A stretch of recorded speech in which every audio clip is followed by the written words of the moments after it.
બોટાદ ખાતે military road પર આવેલ સિદ્ધનાથ પહાડી હનુમાનજી મંદિર દબાણના નામે તંત્ર દ્વારા તોડી પાડતા સાધુ સંતો તથા વિશ્વ હિન્દુ પરિષદના કાર્યકરોમાં રોષ।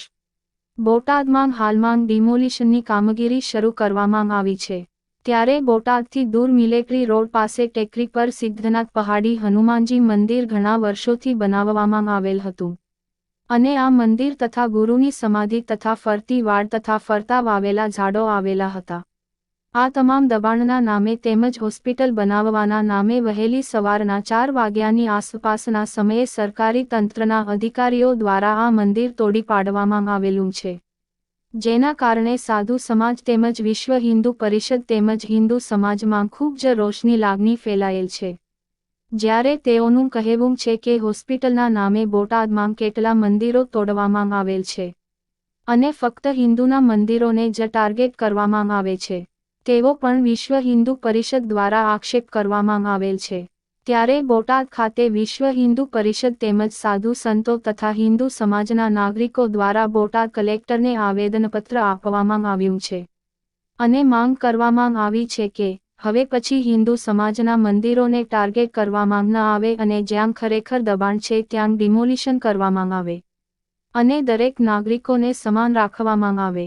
તેમ છતાં હવે પછી જો હિન્દુ સમાજના મંદિરોને ટાર્ગેટ કરવામાં આવશે તો ના છૂટકે આંદોલન કરવાની ફરજ પડશે તેવી પણ ચીમકી ઉચ્ચારવામાં આવી છે તથા માંગ કરવામાં આવી છે કે જો અહીંયા હોસ્પિટલ ન બને તો પહેલા જેવું મંદિર સરકારના ખર્ચે બનાવી આપો અને સાધુ સંતોને પરેશાન ન કરવા તેવી પણ માંગ કરવામાં આવી છે। Rajesh Shah, R News, Botad. આપનો પરિચય? હું કુસુમ ભારતી, હું પંચનામ દસનામી અખાડાની અવાન અખાડાની છું। મારે અહીંયા હવારપોરમાં હોતા હતા ત્યારે પાંડ્યાભાઈ મામલેદાર ગાડી વાડી લઈને આવ્યા હતા 4-5 અને પોલીસ ખાતા લઈને આવ્યા હતા। અમે હોતા હતા તો અચાનક આવીને અને અમારો ઝાપો તોડી નાખ્યો, દરવાજાનું પહેલો દરવાજામાં ઝાપો છે એ તોડી નાખ્યું। અંદર આવ્યા એ કે માતાજી કહે કે ભાઈ અમે જગ્યા ખાલી કરવા માટે આવ્યા છે, તો અમે કીધું કાંઈ માતાજી વાંધો ને તમે તારે જગ્યા ખાલી કરી નાખો પણ અમારે સામાન લેવા દેવો। તો ઓલા પોલીસ ખાતાવાળું કહે તમે તારે ચૂપચાપ ઓલી બાજુ જઈને બેસી જાઓ, તો અમને લેડીઝના હવાલે કરી નાખ્યું અને બધું અમારે તોડફાડ કરી છે। આપને નોટિસ આપી અને જાણ કરવામાં આવી હતી કે જાણ કરવા આવી હતી પણ અચાનક આવીને તોડી નાખ્યું। કેટલા વાગે તોડવામાં ઈ હવારે પર 4 વાગી ગયા હોય ત્યારે કાંઈ અચાનક 3:30-4 વાગે આવ્યા હતા ઈ તોડીને। આપની શું માંગ? અમારી ઈ માંગ છે કે અમારી જો જગ્યામાંથી સમાધિ તોડી નાખી છે, અમારી ગુરુ મહારાજની કેટલા વર્ષોથી એની સમાધિ છે એ તોડી નાખી છે, મંદિર તોડી નાખીને મૂર્તિ લઈ ગયા છે હનુમાન દાદાની, જેની એમની પૂજા કરતા હતા સિદ્ધપાડી હનુમાનની।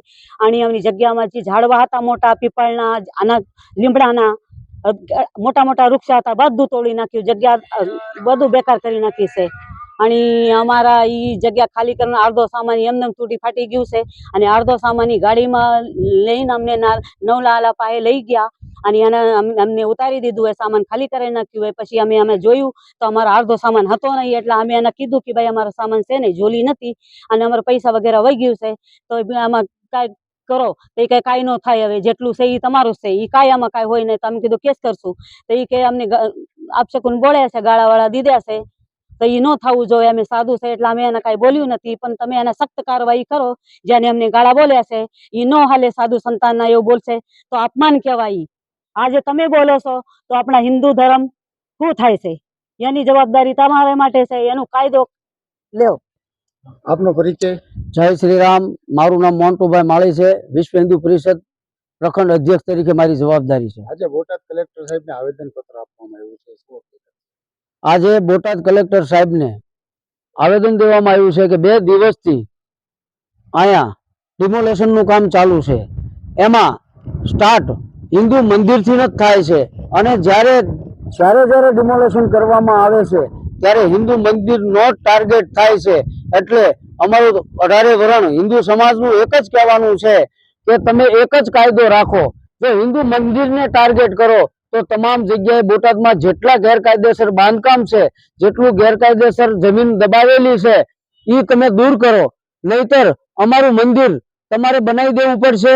અને આ જો નહીં કરવામાં આવે તો અમે જલદમાં જલદ આંદોલન પણ કરશું અને પ્રશાસનને ભાન પણ કરાવશું કે જો આ હિન્દુ મંદિર તૂટે તો શું થશે આ સાધુ સંતોને હેરાન કરે છે, અભદ્ર ભાષા બોલે છે, જેવી તેવી ગાળું બોલે છે અને એમ કે છે કે નાગા કરીને તમને રોડ ઉપર માતાજીને એમ કે છે કે રોડ ઉપર અમે દોડાવશું. આવું જો અભદ્ર ભાષામાં જો આ બધા અધિકારીઓ એના સમજતા હોય તો એ અમે નહીં ચલાવી લેવી. કાયમ હિન્દુ સમાજને જ આ ટાર્ગેટ કરવામાં આવે છે. એટલે ખાસ કરી પ્રશાસનને અને સરકારશ્રીને કહેવામાં આવે છે જે કઈ કરે એ મર્યાદામાં કરે અને એકને તારવે અને એકને તોડે. અને જ્યાં વિધર્મી દ્વારા એવું બાંધકામ કરવામાં આવે છે એની બીકના હિસાબે એનું નથી તોડવામાં આવતું, તો કેમ આવું હિન્દુ સમાજ હારે જ તે પ્રશાસન કાયમ આ ભાજપ ને હિન્દુ સમાજ એની સાથે રહ્યો છે, તો આ હિન્દુ સમાજને કેમ